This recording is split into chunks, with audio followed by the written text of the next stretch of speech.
तर मित्रांनो, ही स्विफ्ट आहे डिझेल. याच्यामध्ये क्लस्टरमध्ये ऑइलची लाईट शो नाही करत. तर आपण इग्निशन ऑन केल्यानंतर जी ऑइलची लाईट असते ती दिसायला पाहिजे, ती दिसत नाही. तर हे जे चेक इंचा जो साईन आहे त्याच्या एक्झॅक्ट वरती लाईट असते ती, तर ती कुठेही दिसत नाही. तर का दिसत नाही ते पाहणार आहे आपण.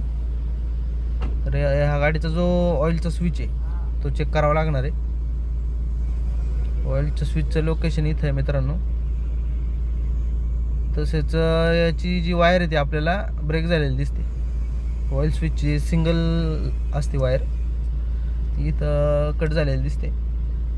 तर ही लाईट न लागणे किंवा लागून राहणे हे दोन्ही रनिंग कंडिशनला घातक आहे. लाईट जर लागत नसेल तर वायरिंगचा किंवा सेन्सरचा प्रॉब्लेम असतो, किंवा जर लाईट लागून राहिली तर ऑइल पंपवरती ऑइल आपल्या इंजिनला पोहोचवत नाही, असाही त्याचा एक रोल असतो. धन्यवाद.